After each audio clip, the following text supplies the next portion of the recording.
Hi, this is Dr. Frank Sileo, and you're listening to the Chasing Dreams with Amy J.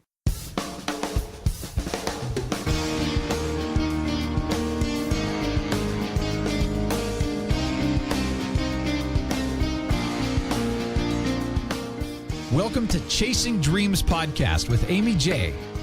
Amy believes that realizing a life without regrets is achieved by taking chances, chasing your dreams, making moves, and overcoming your doubts.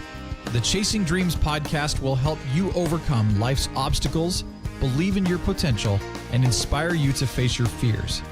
And now here's the woman who is passionately pursuing her dreams, Amy J.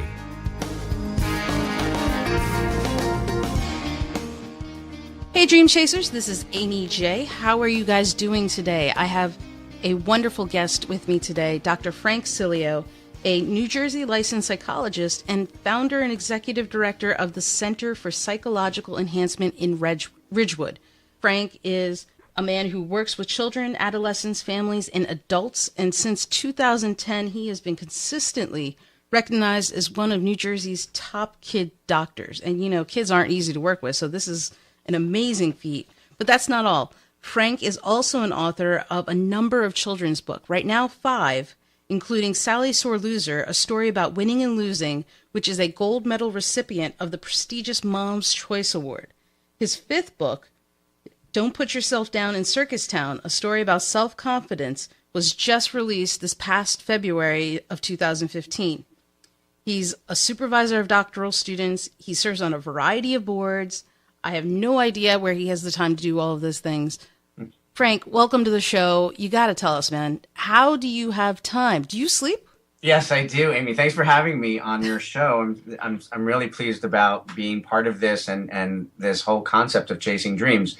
I do sleep. I try to fit that into my schedule. I just got a puppy. So I'm not really sleeping because of the puppy, but training the puppy to be my new therapy dog in my practice. I used to use a dog in my practice for many years, and unfortunately 2 years ago, my dog passed. Oh, I'm sorry. So thank you. So I'm ready to get a puppy, and our family's ready to train this puppy, and eventually he'll be working in my practice. So I try to work really hard, Amy, at that balance, because I always tell my patients you need to create balance. Otherwise, you know, you can really get stressed out or have anxiety or get depressed. So you know, I have to practice what I preach. Otherwise, I'm a hypocrite. And I don't want to do that. I want to be an example to my kids and to my adult patients. You know what? That's a very good point. Oftentimes people say things to other people and don't practice it themselves. They don't practice what they preach. So I'm glad to see that you're balancing these things. I'm doing my best. You know, I mean, I think that's a challenge for most people. And I think acknowledging you know, that, you know, when life gets crazy or when you're doing things that things are a little bit off balance. I mean, sometimes life isn't always 50-50. Sometimes it's 90-10, sometimes it's 60-40, but we try our best to achieve balance. And are you enjoying all these things? I mean, it's a lot going on, or do you feel that it's work? No, I love it. I mean, it's so varied. And one of the reasons why I became a psychologist is because psychologists can do many, many things. You know, I supervise doctoral students, I write, I see patients from 3 years old up until I have an 80-year-old patient. So wow. I have a wide variety of people that I interact with on a daily basis. So it's fun. When you work with kids, I do play therapy. I'm doing games and on the floor and doing puppets and reading them stories. With my adult patients, it's a little bit different. With my couples, I'm trying to not have them just, you know, kill each other in the office. So it's always, the thing is always kind of the variety, I think, keeps me fresh and it keeps it enjoyable. But I also enjoy my downtime, and that's very important to me as well. You know, before we go into the your author side of life, how did you fall into psychology? I was bullied very harshly in my childhood. Oh, man. And it was very hard being a smart person, young person. I have red hair. So I was teased a lot about having red hair, being smart.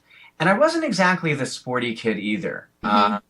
And so for boys, that's a real challenge. And when I was growing up, I was really, really bullied. And this is before like the laws became in New Jersey anyway, very prominent about anti-bullying. And, I had no one to talk to other than my family, who were very supportive. And I wish I had someone objective in my life to go and talk to.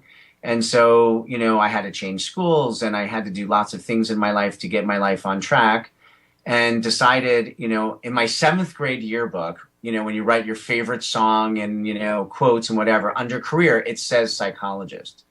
So it's Really? yes, yes. I mean, Wow. I had several careers before becoming a psychologist, but certainly I, decided to become a psychologist because I wanted to affect change in kids and adults' lives for whatever problem they're coming to. So that's what really kind of was the impetus for me to want to study psychology and help others. Well, and you're doing it in multiple ways. So not only are you doing the psychology with them, interacting directly, but you're also helping people through your books. I hope so. I hope so. I mean, it certainly, I get a lot of wonderful feedback, and, you don't write books for money, Amy. It's not about that. Stephen King makes a tremendous amount of money. There's great authors out there that, are making the money, but I'm not doing it for that reason. I really write them to fill voids in my, tools, to create tools for my kids and parents who need help with a particular problem. And that's where my ideas for my books come from. And it's writing children's books and then working with the illustrator is a wonderful process. I have great publishers, and it's a really great way of affecting change. And the feedback that I get from kids is just tremendous. And to me, if I help several kids, or I get emails from kids or adults saying that they enjoyed my book, or it helped them, or it validated them, then I've done my job. And so did you have an epiphany that maybe I should be an author, maybe I should create a tool, or did you just think something was missing and you needed to create that yourself? Well, I was always I always liked creative writing when I was a kid, and I used to love to write stories. I never thought of myself as an author at all. Like, that was not something that I had entertained at all. What happened is that I use a technique in my therapy called bibliotherapy. And basically what bibliotherapy is reading books to kids about a particular problem. And in the book, the book kind of teaches kids about the problem. It validates their thoughts and feelings. It opens up discussions, and then it offers healthy solutions to whatever that problem is. So, because I use books, I have a lot of cases in my practice of kids with Crohn's disease, which is a disease of the gastrointestinal system, something I have. Oh, And okay. so my first book, Toilet Paper Flowers, is a story for kids about Crohn's disease. So I was reading books to my kids who have Crohn's disease, and they said, Dr. Frank, how come there's no book for us? So it kind of made me think and say, wow, there's a real gap in the market, and there's a gap in the clinical arena here. So how do I create a book? So, I just started thinking, and I created this book called Toilet Paper Flowers. And then, it was my first book. And, from that, I kind of got the writing bug. I just wanted to write more and more and more and write books to, help kids. And the responses I got from kids and parents from Toilet Paper Flowers was tremendous. In the back, because Julia, the main character, has Crohn's, to make herself feel better, she makes flowers out of toilet paper to remind her to keep herself healthy and to give herself hope. And in the back, it teaches kids how to make these toilet paper flowers. And when I speak across the country at the Crohn's Colitis Foundation, or I go to the walks, they make these flowers, and the kids are walking with the flowers, or the kids, when I give talks to them about Crohn's disease, they give me the flowers and say, thank you for writing this book. There is no greater feeling in the world than that. And that, that they feel like these kids who have this gastrointestinal disease that they didn't ask for, that's embarrassing and uncomfortable and painful at times, that they can have hope, and encourage them that myself as an adult, as a psychologist, as an author, that I can work and I can do things, and hopefully inspiring them to chase their dreams and do whatever they want to do in their lives, and that not let their disease kind of stand in the way. So that's actually really amazing and powerful of an imagery you just created with the kids bringing flowers to you. When you've created a tool, this book, You created opportunities to speak in front of people and spread the word and kind of encourage everyone. I mean, you're doing all of these things. Would you say that there is one technique that works the best for you? As far as with working with patients? With affecting the lives of kids. I always say to my doctoral students who I train, I always say your best tool in your toolbox that you can learn is yourself. And that what you bring, your relation, and this can go for lots of careers, not just psychology, bringing yourself, your honesty, your integrity, your genuineness and your passion to something shines through. And I think that, for me, I always try to teach that to my students, but even myself, I try to be, not just Dr. Frank Sileo, but Frank in the room. And of course, psychologists don't disclose their personal lives, but sometimes, particularly with certain issues like the Crohn's disease, it empowers them that they don't have to be shamed about being afraid to talk about whatever is on their mind. I guess the best tool that not only do I try to use, but I encourage others to use is yourself.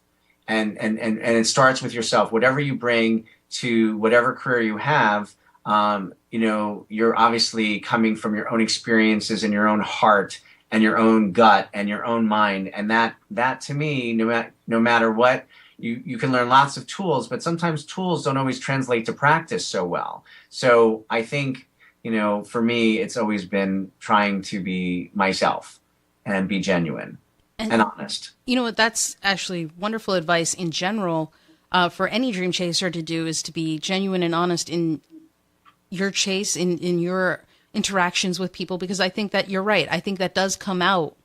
And people know when you're not being genuine. Absolutely. Right. Absolutely. All the time is that, especially kids. You cannot fool kids and teenagers. They can smell that like a mile along if you're trying to be something that you're not, or, kids they're just so honest and so, not necessarily jaded by the world just yet. And that's the wonderful thing of working with kids and teenagers, is that there's an openness there. So for any dream chaser listening to this, is just, use yourself and your gifts that you've been given, and bring them forward and kind of bring them to others. I always say to my kids who have problems with friendships, it's like, you're such a great kid. You have so much to offer. You have so many of these gifts of this, that, and the other thing. You need to really share that. You're losing out on not sharing yourself with, the benefit of having friends, but they're also losing out on having you in their life, and what you can bring to them. And I really believe in that. And it's interesting you say that. So Frank and I haven't actually ever met, and it's interesting because we're both fans of the sci-fi show Haven, and yes. We've interacted on Twitter, and he was also promoting his book, and I believe it was Sally Sore Loser at the time. Yes. And I was reading his thing, and this is, Frank and I didn't know each other. He's just tweeting honestly about himself and the things he's doing and promoting his book at the time. And I remember looking at it and thinking, man, that is actually a great idea. That's a great book. I have a number of nieces and nephews, little brothers and sisters who, are facing so many different things that I don't necessarily relate to. And, being a sore loser, unfortunately, not just them, but kids face that. And I was like, let me get this book and see what it is. Not only support a fellow Haven fan, but also because it's a quality book. And I got to tell you, Frank, I read that book, and it is a quality book. Thank you very much. I'm glad you enjoyed it. I did. And I've shared it with a few of my kids, just because I think you express it so well sometimes in how to explain the importance of it, that, picture the illustrations and everything kind of come across. And so it's not surprising to me that that book was a gold medal recipient for a prestigious Mom's Choice Award. Oh, well, the awards are nice, but again, going back to, I want the kids to recognize it and use it and learn something from it. And I'm getting a lot of feedback about, our culture is very much into win, win, win, win, win. It not only addresses being helping the sore loser, but also the sore winner as well, because a lot of kids will win and they brag and they put other kids down. And so I wanted to address both of those aspects because it's a form of bullying. And, sore losers tend to be bullies on and off the field. So I thought it was a really important topic to talk about being a good sport. And it also was I wanted to, at the back of the book, I write a note to parents and caregivers of how to use the book. And hopefully the coaches and parents who are often yelling from the stands and, wanting their kids, thinking their 7-year-old kids are going to be in the NFL one day, and the pressure that's out there. I don't know how it's like by you, but here in New Jersey, the pressure to excel is so much that the fun is gone. We forget that this is fun, that we forget that it's about making friends. It's about keeping your body healthy. It's about making friends and connections and memories that can last your lifetime. So I'm glad you enjoyed it. Yeah, and you're right. I mean, we're so caught up in the win or lose of things that we forget that the journey, the actual playing, is supposed to be just as much fun. Right. As well as teaching them the lesson that, later on in life, we don't always win at things. We don't always get into the college of our choice. Yes. We don't marry our first love. We don't always get the house that we put a bid on. We don't always get the job we wanted. And, we try to teach kids how to cope with disappointments and frustrations and sadness, because life is full of those things. And unfortunately, that's part of life. And losing out on things is part of being a human being, and we need to give kids tools of how to cope. And that is something else that you've shown in giving kids tools to cope. And one I need to check out now that I'm reading about it is your latest story, the story about self-confidence. Yes. And because a lot of people that I have met and a lot of young people, and one of the reasons I started this podcast is there's a serious lack of self-confidence. Very much so. And a lot of people confuse self-confidence with self-esteem and use those words interchangeably, Yes. but are different. Where self-esteem is your belief in yourself, self-confidence is your ability to do things. And why I wrote Don't Put Yourself Down in Circus Town is because I have a lot of kids who come to therapy, who I meet, who engage in a lot of self-deprecation. I'm a loser, I'm stupid, I'm not good enough. And I say to them, so what you're doing is you're bullying yourself. And when they look at me, when they kind of look at me surprisingly when I say that, and they're like, no, the bully's on the playground. I'm not bullying myself. And I said, well, you're acting like a bully, because that's what a bully does. It tells you that a bully might tell you that you're no good. And it really opens up their minds and their eyes about that. And what it does is self-deprecation and, putting yourself down really hurts their self-confidence. So I wanted to teach kids on not only what are healthy ways when you are met with challenges in life, and what you can do to build your self-confidence along the way, and taking steps, because again, we want everything. We're in a culture that we want things to happen quickly, and we get a lot of pressure to do that. And unfortunately, you don't sit at the piano and play Mozart. It's a process. Yeah. It takes time and patience and all that other stuff. And so kids need those skills. And I think you have hit it. I mean, the links for Frank's books will be in the show notes, so do check them out, or visit drfranksileo.com, again, on the show notes, and check it out and read a little bit more about the books he's writing and creating to help parents and students and kids and coaches and everyone, because I think it's not just important for kids to read it, but for parents, caregivers, guardians, aunts, uncles, nieces. I think everyone could benefit from reading this and getting a little insight, because honestly, teenagers and kids today are different from the teenagers and kids when I was that time. Yes. Yeah. I think even for myself when I was growing up, it was, some of the issues remain the same, Amy. Maybe the designer name might change, or, or the tools. Or the tools. Yeah. Of course, with the advent of the internet, cyberbullying is huge. Very much. Social media is a wonderful, wonderful way of connecting. We connected via social media. Yes. So, it's not, an evil thing. It's just, it's how people choose to use it. And I think kids, it's just a different world because of the technology that has been advanced. Right. And I think you're absolutely right in the fact that, the underlying principle is still there. Bullying is still there. It's just now online. Right. Regular bullying is still present, but now we have this new form of it. And hey, you should be aware of it. And, educate your kids, educate the Absolutely. people that you know who are using it. I think And it's very monitor powerful. monitor your kids. Make sure you know what they're doing online and what they're looking at, and make sure they know that when they put something online that it's there forever. Yes. So in a fit of anger or a fit of wanting to whatever, people put things up and don't realize that there are consequences to that behavior. Yeah, and that it may not come out right away. A lot of people in their teens or young adult stages put things and post things on social media, and then they go to get a job 2 years down the road or something, and their future, hopefully, employer looks at it and is like, wait, Right. maybe not. Right. So there are not just immediate effects. There could be long lasting effects, and that is something I hope people realize or educate, because it's a powerful thing. Yeah, absolutely. Now, Frank, before we go, one of the things I do want to ask you, because there are other dream chasers who want to be authors. There are some who want to be children's authors. How did you find your publisher? Did you just write it and self-publish? Did you approach people? No, what I did is I wrote, because the first book was coping with a medical issue. That market of publishers is very, very, very small. And so I sent out my manuscript to about 3 or 4 publishers. They're small presses. I didn't self-publish any of my books.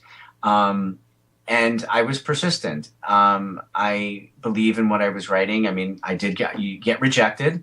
The book industry has changed tremendously. They've downsized staffs. A lot of publishing companies have closed. They don't have the staff. They don't have the marketing staff to support you. So not only you have to be a real motivated person to really, no one believes in your product except, people do believe in your product, but no one believes like you do.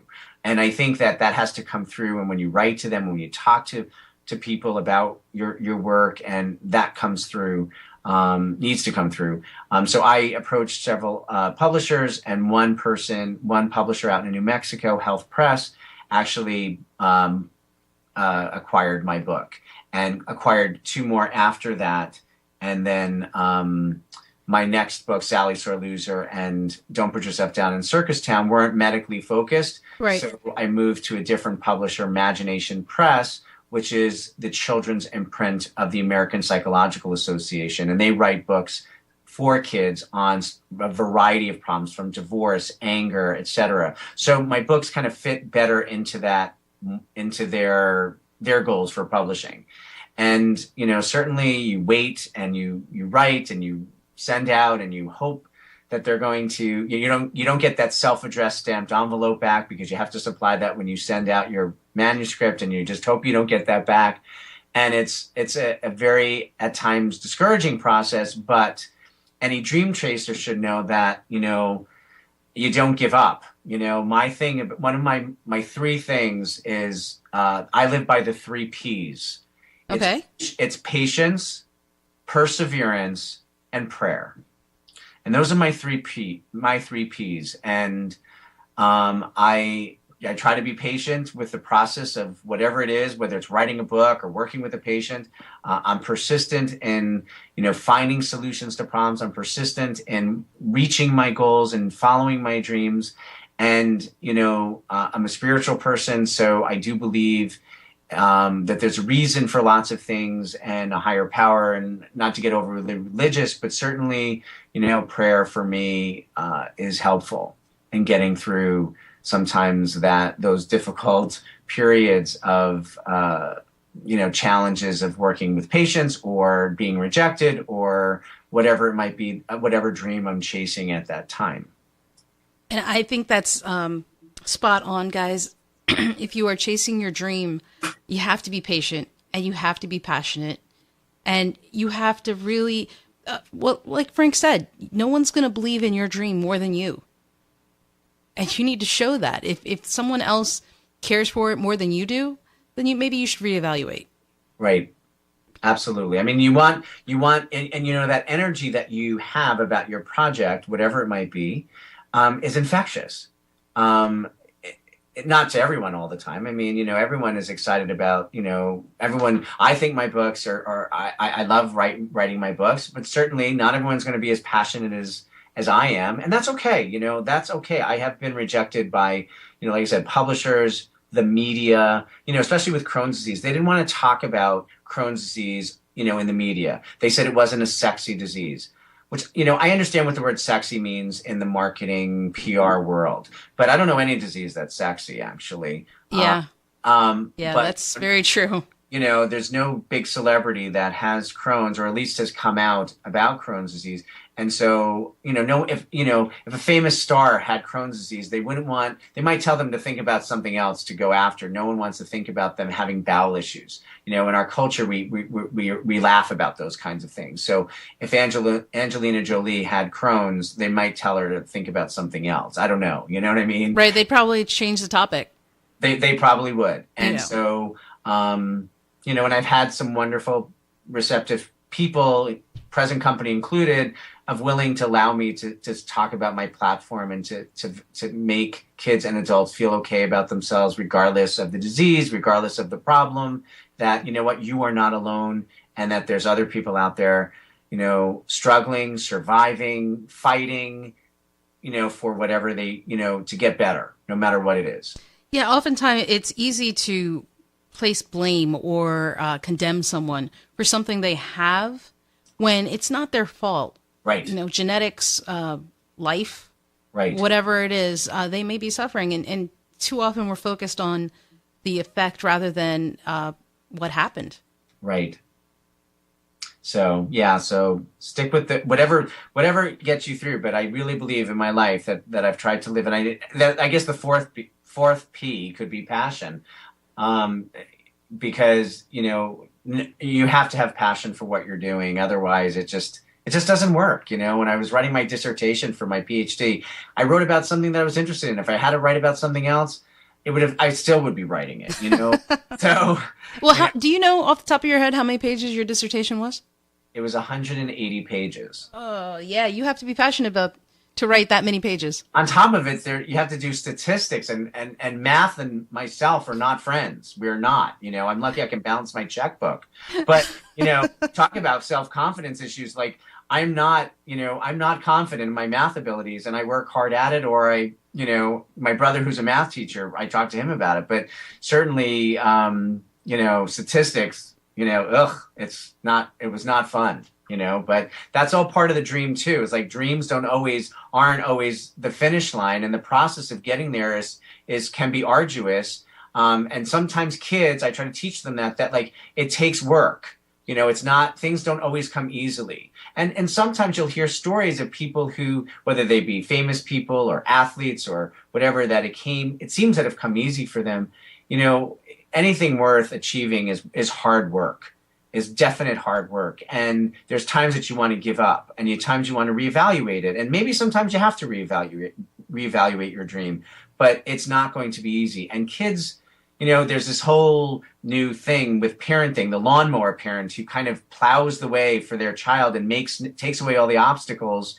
And so therefore, how do they learn coping, and how do they learn how to deal with disappointment and frustration and difficulty? So anything worth working for, it's never an easy road. Never an easy road. Before I was a psychologist, I was an actor, and I was an adolescent, and I was an actor. As I mentioned earlier, I have red hair, so they were looking for redheads because the quote unquote all American look. And I went on auditions with Ian Ziering from 90210 and Jane Krakowski from 30 Rock. And I remember all these people when I was younger as a teenager, and I was competing with them, and that was a very difficult business. And I didn't pursue that, not because I was quitting, because I decided it wasn't an environment that I wanted to be in anymore. And I took that passion of performing into public speaking, into my career as a psychologist, and standing up and getting up in front of people and not just lecturing them and boring them, hopefully, and kind of engaging them, using my skills as a past of being an actor and using that in a different way. So you can take your dream and kind of, maybe it doesn't work out, in a certain way, but maybe you can kind of use it in another dream of yours and combine it. Yeah, and I love that, because it's not just that. It's also the fact that maybe your dream wasn't acting. Maybe it was that you just wanted to be in public. Maybe. Good point. What was the actual dream? And sometimes it takes you have to take a moment and figure that out. It could be that, or it could be, hey, let me parlay that into something else, like you were saying. And so, guys, Frank has so many words of wisdom in this episode.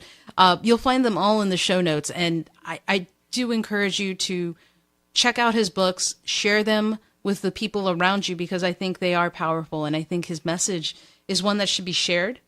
And hopefully you got more out of this than just, write a book.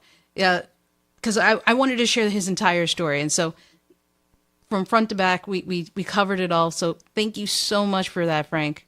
Oh, you're welcome. I hope that your listeners can take this and they don't have to be me. They have to be themselves. In order to be happy, they have to find their inner voice. They have to find their inner truth. What are they looking for, and find that for themselves. And whatever I've kind of imparted for my story, I hope that inspires others to follow their dreams, or not get discouraged, to persevere, to have passion about their lives. Absolutely. Absolutely. But before we go, we have to play the game. Yes. I gave you a heads up earlier, but for anyone who's listening to this episode for the first time, one thing we do on the show is play a game called Rapid Fire.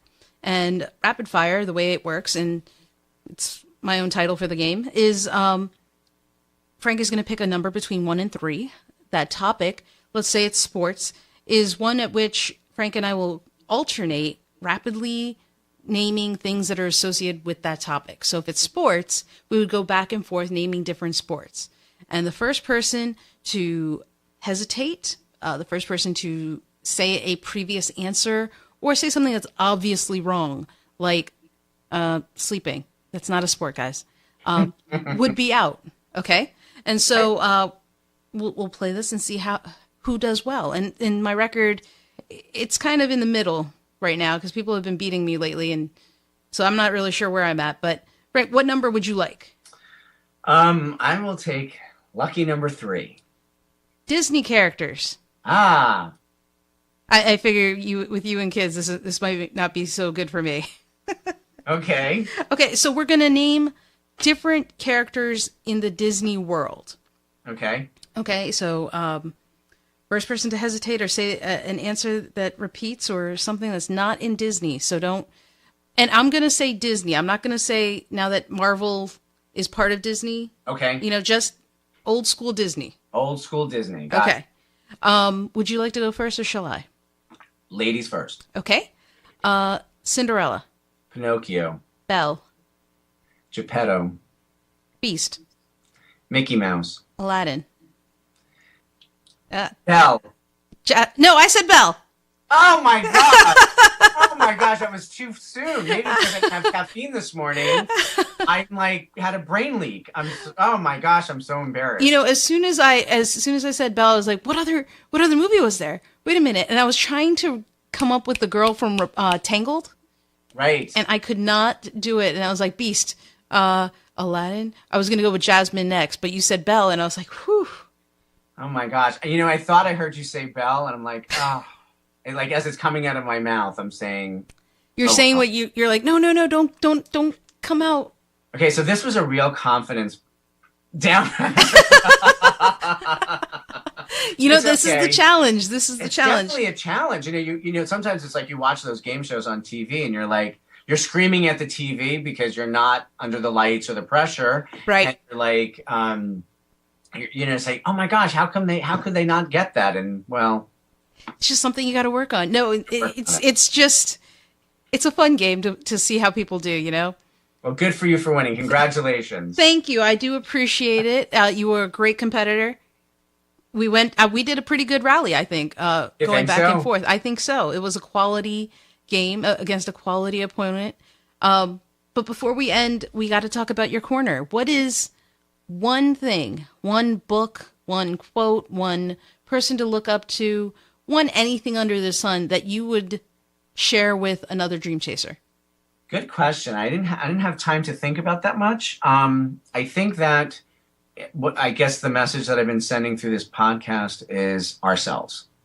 And, I read a lot of things, and I think there's lots of quotes, from Mother Teresa to lots of inspiration, Princess Diana, that, have, even famous, other famous sports people. I don't have a particular quote in mind off the top of my head, or a song. I think what I would recommend is journaling. I think it's important I always carry a journal with me, because you never know when an idea or a thought or whatever might strike you. Or you can use your smartphone with this too, with the notes section in your smartphone, and write out your dreams. Sometimes I've encouraged my patients to write a letter to themselves and open it up a year from now, what their goals and dreams might be, and see where they're at. I know this isn't the one thing that you asked for, but certainly there are ideas that I have used and have encouraged others to kind of tap into. Journals can, like I said, writing without being editorializing in it. Just write thoughts out. Just write out things that are on your mind. Things might come, you're putting down on paper your thoughts and feelings. And I think sometimes you can work out problems that way, but also you can refine your dreams and goals and things like that. I think that's a great one. So journaling, guys. Yes. And you know what? I've played with that idea, and maybe I should pick that up. Yeah. I always tell people not to get overly, rigid about it. Like, you don't have to be like, Dear Diary, today I went to school, or Dear Diary, today I had a fight. It doesn't have to be like that. It could just be a word. It could be, I encourage people to keep either a regular journal or a gratitude journal. Write down, at the end of the day, what you're grateful for. It could be that I had this podcast with Amy. It could be that the sun is shining today. And it sounds corny, but, again, I work with a lot of negative self-talking people at times, and we can forget that there is beauty and lots of great things out there, and it can help us refine our dreams and fine tune them more. I always write down. That's, again, with my books. I'm always listening and always thinking in ways that I could enhance my dreams. So you never know where an idea is going to come from. That's great, and guys, definitely take that to heart and put that down on paper. Yes. Frank, thank you again for showing up and for sharing your dream chase story. I do appreciate it. And I hope you guys got something from this, because I did. Amy, I appreciate you inviting me. This is a great thing that you're doing. I wish you wonderful success with this. Is your dream, I'm assuming? Yes. Part of one of your dreams, because we don't have to have just one. We can have several. And I wish you the very best in encouraging and spreading such a positive, helpful message to your listeners, and I think it's awesome. Thank you once again to Dr. Frank Sileo for coming onto this show and sharing his dream chase story. I hope you guys learned something, because I know I sure did. If you want to learn more about what Frank is doing, as well as the books he's written, and any other links that may have been mentioned in the show, check out the show notes page for this episode at chasingdreamshq.com/episode 17. That's episode 17. And be sure to connect with us over at chasingdreamshq.com, as well as on social media. We're on Facebook, Twitter, and Instagram, all with the username chasingdreamshq. Until next time, guys, keep chasing. Thank you so much for listening to Chasing Dreams. Amy would love to connect with you and hear all about your pursuit of chasing your dreams. Connect with Amy on Twitter at AmyJ21. That's AIMEEJ21.